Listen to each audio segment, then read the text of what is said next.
Welcome to She's Honestly Mental, a podcast for women who are done pretending they're fine when they're falling apart on the inside. I'm your host, Karina Rawlinson, ADHD brain, medicated mind, and proud mental health hospital alumni. Still here, still showing up, somehow. This is the space for the feelers, the fixers, and the ones who carry it all and still wonder if it's enough. We talk about the chaos, the connection, and everything in between because silence nearly killed me, and these conversations save lives. All right, cacao in hand, headphones on, chaos semi-contained. Let's get honestly mental. Welcome to episode 8 of She's Honestly Mental. On today's episode, we are going to be talking about my day-to-day and how I try and get through. It's something that I really struggle with most days is arguing with my brain. I'm not going to lie, my life is not perfect. Things are messy, things are chaotic, but I still try to find glimmers throughout the day that help me get through. Something that I touched on in the last episode was talking about the foundations. And this goes back to when I was admitted into hospital. I think it was the second time. Jared had been at home. And so when I was first in hospital, we had 2 boys. And this was the same kind of week that Spotties started. And so here my husband is trying to start his first business, and his wife's admitted into a mental hospital. Our house got broken into, which was just wild. I remember it was the first morning that I just got to the hospital, and he rings me at lunchtime and he said to me, "Karina, I've just gotten home and our house has been trashed." I'd brought in this beautiful bottle of scotch to celebrate Spotties, and they'd gotten into that. They'd gone through all of the drawers in our bedroom and they had taken jewelry that was my grandparents'. They'd gone into the office and just ransacked the whole thing. It was horrible. It really felt like someone had invaded our personal space because they had. And it was rough. And so I remember something had happened and Jared and I were fighting via text message. And what a man, honestly. He has put up with so much of my shit. I don't even remember what it was. It was so pathetic. And I remember getting into the shower and just having this massive cry. And woe is me, and everything's just terrible, and I'm back here again, and blah, blah, blah, blah, blah. And that afternoon I had to catch up with my psychiatrist. And when I was in hospital, my psychiatrist would call past 3 times a week. So we would see her Monday, Wednesday, and Friday. And then, of course, we had the nurses around as well. And they were able to call my psychiatrist at kind of any given moment. And I remember walking into the little office where she was, and I just bawled my eyes out. And I said to her, is this my life? Is this what it is going to be like forever for me? And she said, "No, it's not. But what I need you to do right now is to try and find 3 things that will help you get through the day. Whatever those 3 things are, find them and use them." And that was the best advice that I have ever been given. Find 3 things and have them help you get through the day. And I'm a really, really big believer in this.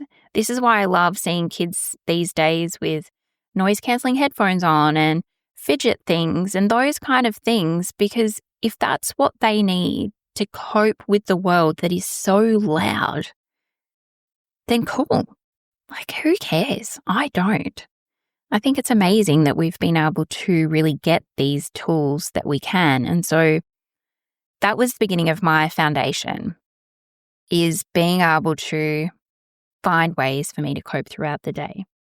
So I generally will start my day off with my cacao. For those that know, you know. I grab my cacao from Invictus here in Esperance, or Naturally Esperance, and it's this pure ceremonial cacao. It is the bomb. Jared makes it for me every day. When I try to make it myself, it tastes like shit. And even when we go away traveling, we take the cacao in a little box. I get it in a 5 kilo slab, and he cuts it up, puts it in a container, and then when we go away, he will make it with one of those little whizzer things with a battery in it. And so it doesn't matter where I am, I start my day with my cacao. When I'm traveling on my own, obviously not, and that's when coffee helps. But, it's just those little routines. And when I'm sipping on my cacao, I am consciously sipping it and tasting it and taking a moment with it and savoring it. Because for me, it's to be enjoyed. And yeah, some days I might take 3 mouthfuls of it and then forget about it and it's cold. And I might even chuck it in the microwave. And then some days I take 2 mouthfuls out of it and come home a week later and I've left it somewhere and it's growing mold. YOLO. I try to make sure that I leave the house about 8 o'clock. I find it really easy these days because the big kids are really helpful with Ruben. I really struggle trying to get myself ready, let alone trying to get 3 other humans ready as well. My boys know if they want to leave the house, I have to be ready to leave the house. And so they know that they've got to get my bag in the car, they've got to get Ruben in the car, and they've got to get Ruben's bag in the car also. Once that's done, they can go to school, do whatever they need.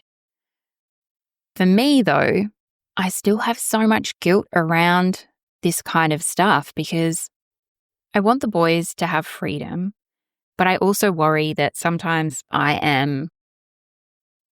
it's really hard to talk about this sometimes. What I find is that I guilt myself around my parenting and whether it is actually good. I know it's good because I've got good children. They're well behaved. They're respectful. I try to ask them to do their jobs and they don't. And then it just gets to the point where I just give up because I'm struggling to handle my own emotions, let alone theirs. And so in the mornings, if they crack the shits because they want to be at school, I just say to them, go, just go. But what I make sure I don't do is I don't guilt them into it because I don't think building that kind of shame is useful. So I find in the mornings, if I can get Ruben to daycare about 8 o'clock, I can get to work at about 8:30 and then I start my day. And my day can be anything from back-to-back meetings, Zoom calls, which is usually just me trying to keep my shit together or try and fix something. It could be running out of town to go and do a parts run for Jared, which I really love because I love being able to see him and catch up with him, see him on the road, get out of the office. It could be hanging out down at the bookshop for the day. It could be plenty of other things. But I still find that I end up catching myself sometimes in a bit of a spiral because I can be hyper-focusing on something that's not actually even important. And so what I try to do when I realize these things is to catch myself. And then I also use ChatGPT, Perplexity, any kind of AI thing that I've got open on my desk at the moment to really help me nut out what is the most important task that I need to get done today. And sometimes that looks like me actually putting a voice note into ChatGPT and just saying, this is what I've got going on, rambling it all off, send help, SOS, please. And some of the other things that I really struggle throughout the day is, what the fuck am I supposed to eat? I find it really hard. I don't know if I've shared much about it, but I've been taking Manjaro, which is a GLP-1 medication to help with weight loss. My weight is something that I have always really struggled with. My doctor recently upped my dose and the side effects were really unbearable. So recently I've just only last week reduced my dose, which has made the symptoms, the side effects I should say, a lot less. And so I've been able to function and fuel myself a lot better. But I do find it really hard, particularly being gluten-free, trying to think of what to pack for lunch and if I don't get to the shops, because for me, going to Woolies is just nuts. It's really, really hard. It's very overwhelming. It's very consuming because there's too many options. There's too many choices. So Jared does a lot of the shopping. And if I don't tell him what I want, because a lot of the times I'll say what I want, but then when it comes to actually eating it, that's not what I feel like anymore. So that is really, really difficult. I do always try to check that I've got protein snacks and that kind of stuff available. But sometimes lunch will be a can of Coke and fries or chips or McDonald's because I'm better off eating than not eating. I wrap up work in the afternoons, depending on what the kids have. But normally it's about 3:30, 4 o'clock. I pick Ruben up from daycare at 4 o'clock. The big kids are at home for about 45 minutes to an hour on their own. And again, the mum guilt kicks in.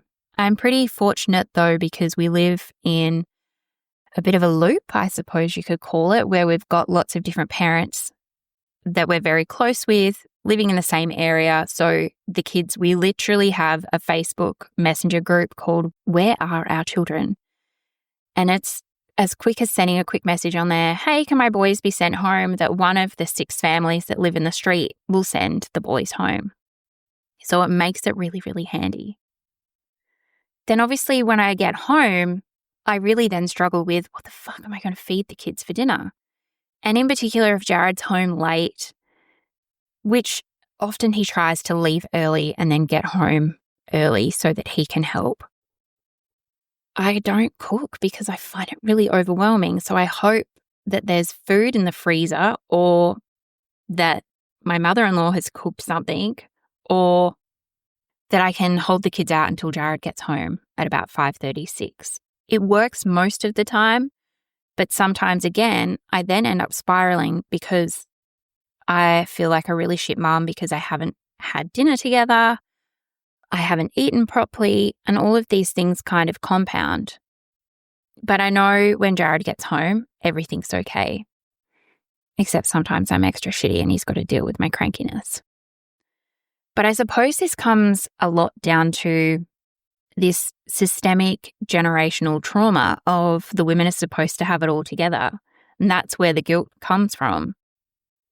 And this is why I love things like Permission to be Human, because I feel like I am actually the living experiment of giving myself permission to be human. And I talk about it because I know so many other people are out there the same.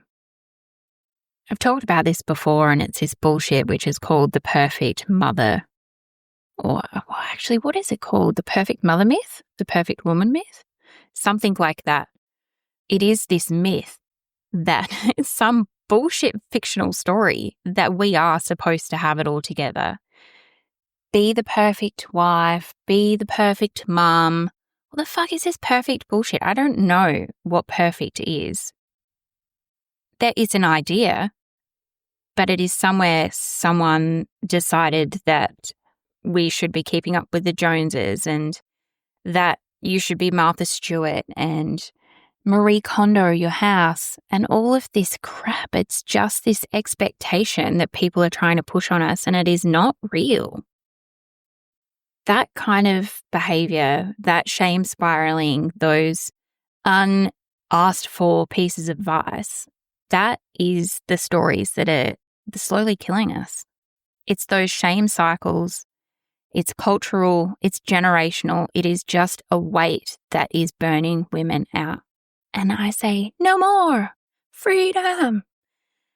Cue the internal picture of Braveheart. Is it Mel Gibson in the movie? No more. No more. And so that's why I find when I share my story or I hear other women talking about the same things, it just makes it more powerful, the purpose of She's Honestly Mental. These conversations that are saving people's mental health, that are saving lives. When I found the courage or the capacity, I suppose, the mental capacity, because that's what I think it comes down to a lot of the time is we literally don't have the mental capacity to handle all of the things that the world expects of us. And then, of course, of all of the things that we expect of ourselves from these stories that we're telling ourselves. Again, it comes down to the language that we're using. It's those small changes that you can be making with your language and the way that you talk to yourself, just by being a bit kinder to yourself. A reminder to talk to yourself as if you would talk to a friend or someone who is in crisis. You're not going to sit there and be, this is your own fault, you did it, blah, blah, blah. That really doesn't help. And so be kind to you. Show yourself a little bit of empathy, a little bit of compassion, and just be nice. So when I have found the capacity to actually ask for help, to put me first, that was probably the hardest thing that I have ever done, was learning to prioritize me. I have to fill my cup up. And if I don't fill my cup up and only give from the overflow of filling that cup up, then I'm just a tired, grumpy, miserable bitch. And so for me, making sure that I have my solid foundation, that I have my scaffolding around me, starting my day with my beautiful cacao, realizing the things that I say yes to and no to, not going to Woolies and doing the shopping, not being the mum that tries to do it all, cooking, cleaning, blah, blah, blah. I have a team that come and does my cleaning every week. It's so great. I have someone that comes and mows our lawns every fortnight because I got sick and tired of Jared arguing with the lawnmower or him being too busy to do it. And then I tried to do it. It just became too much. And for the sake of $45 every few weeks, I thought to myself, why not? It's giving ourselves permission to outsource. It's giving ourselves permission to not have it all together. And asking for help can be that simple. Paying someone to do the things that you really struggle with. I know I can clean my house. I know I can mow the lawns. I know that I could pick the kids up and take them all to the sporting things. But, it's having those people around you that can support you. And knowing that when you do ask for help, it's not actually a failure. Who said that asking for help is a failure? Don't know.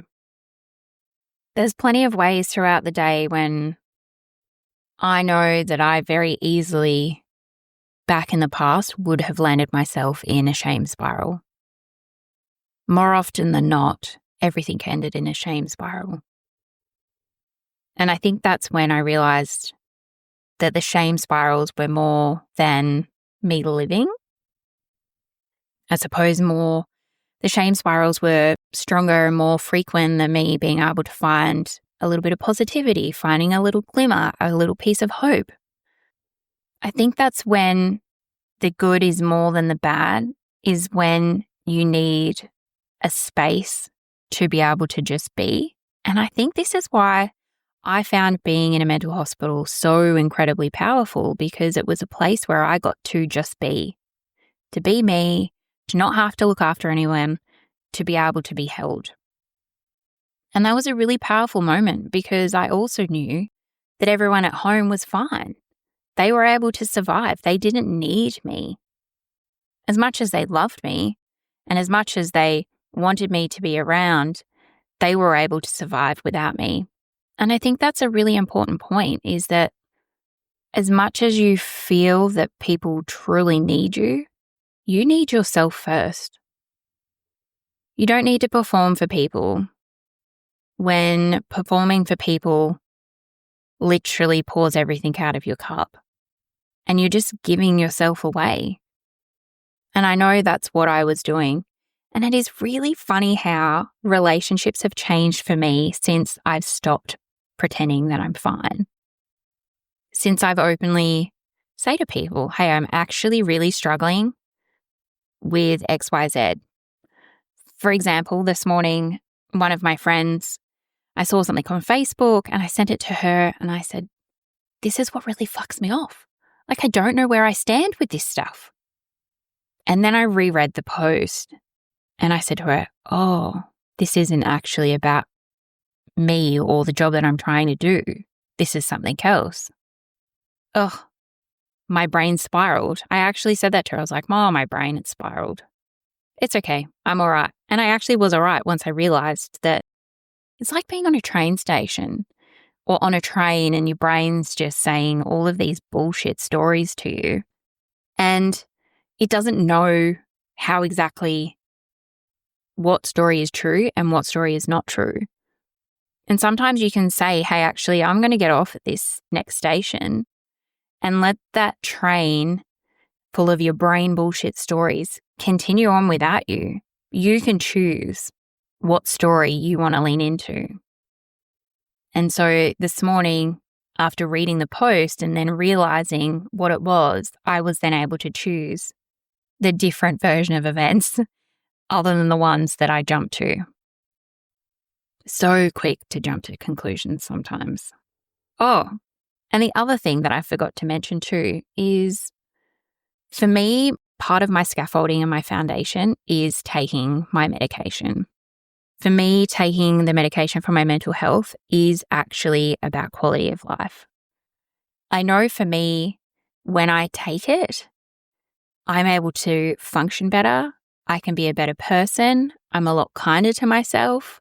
I'm a better mom, a better wife. I look after myself better. And then I also realize the moments when I'm not taking it properly and I go, fuck. Okay.